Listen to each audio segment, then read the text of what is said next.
Governor Cuomo, welcome back to the Daily Social Distancing Show. Good to be back. How are you?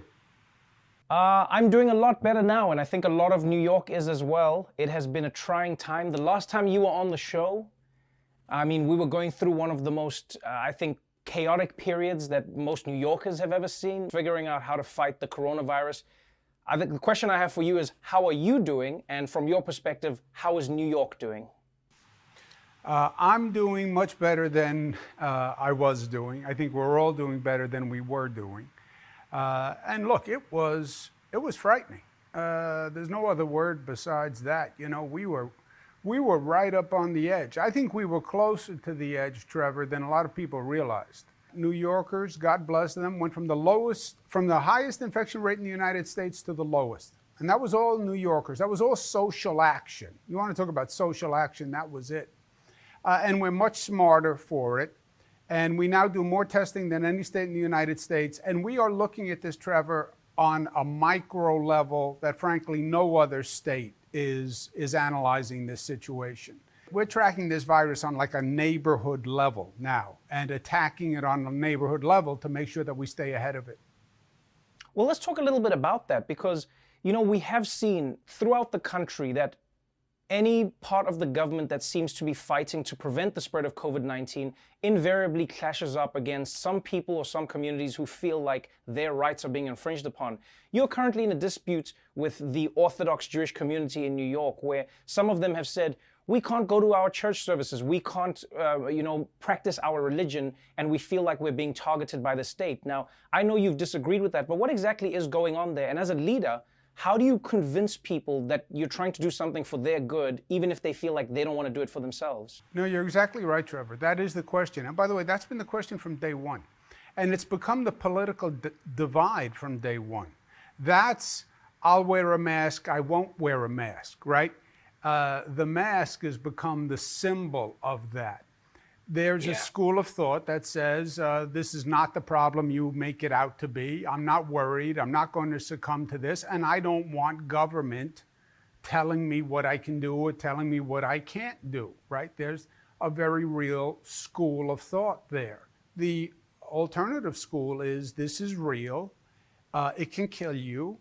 And what you do affects me. And it's not about just you and life anymore. There is community, there is interconnection, there is responsibility to other people, and we have to act intelligently to protect ourselves.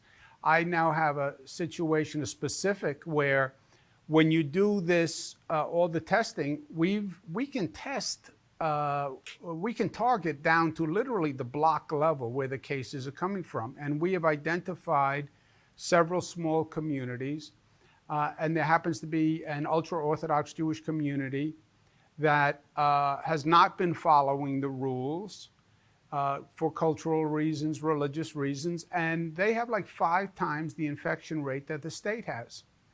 And we've imposed restrictions, and it's not comfortable, and especially when you get involved in religious tensions. But it has really nothing to do with religion. It's a public health law, and I apply it all across the board equally. I've had issues with fancy fundraisers in the Hamptons. I've had issues with Sweet 16 parties, with Catholic gatherings, Jewish gatherings. Right. But it's that same tension. Some people just deny the virus, and they don't want government telling them what to do in any manner, shape, or form, period. Your book has come at a time when you have been looking back and even processing the present of what's been going on.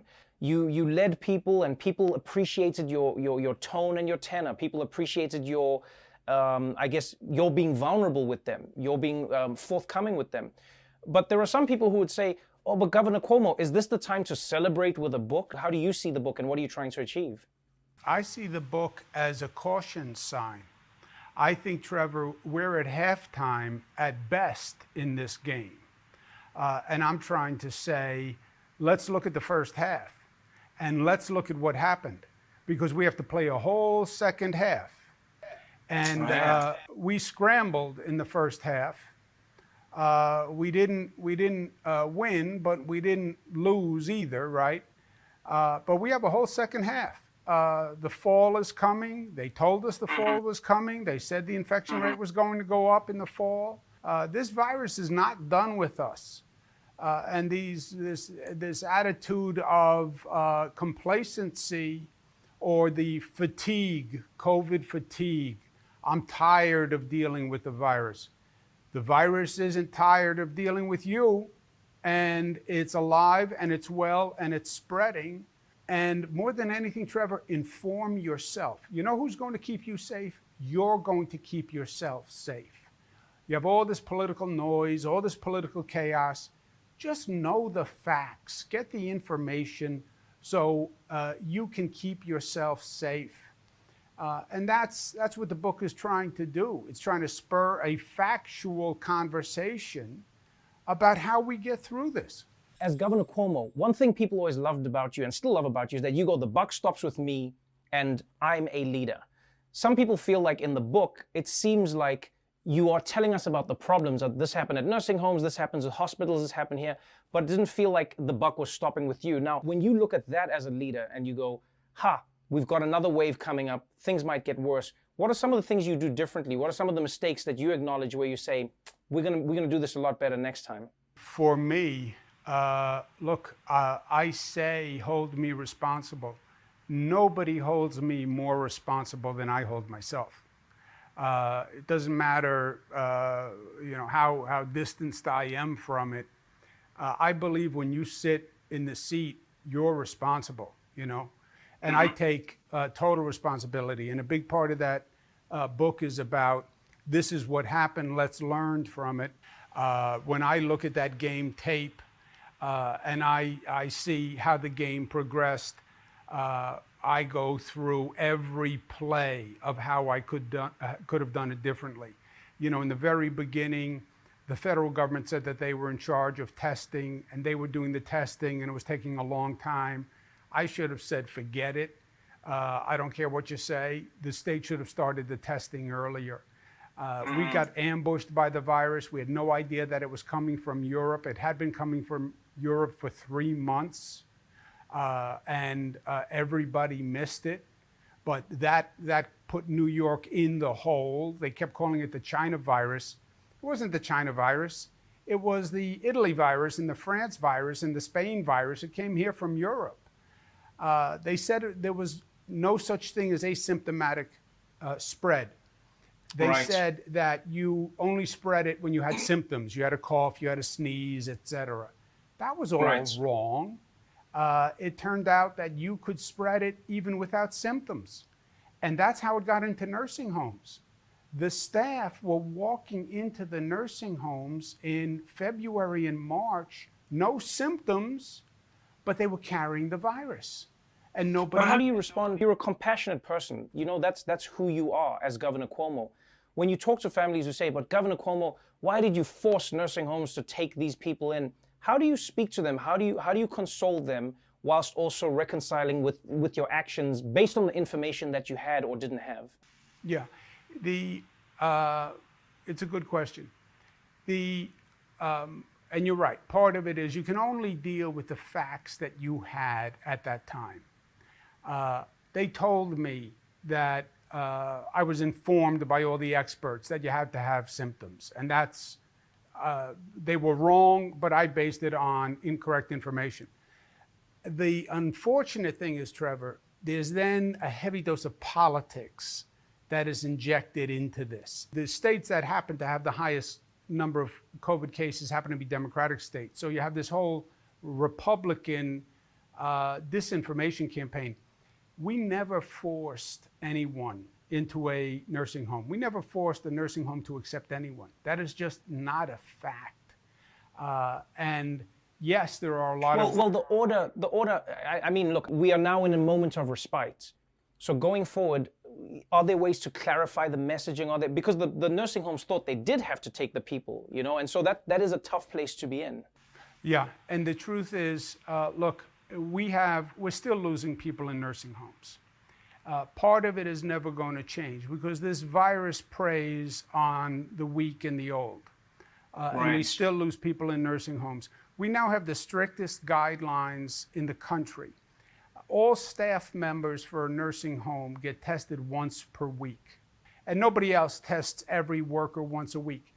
Having said that, it's still not a bulletproof plan, because even if you get a Right. test once a week, you can get that virus in between the tests.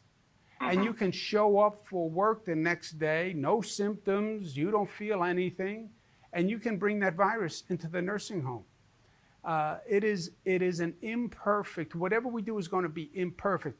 It's really an impossible situation. Once the virus makes it to this country, you're in trouble.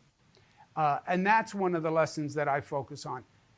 We Yeah. knew that these viruses were developing. We had MERS, we had SARS, we had Ebola, we had dengue.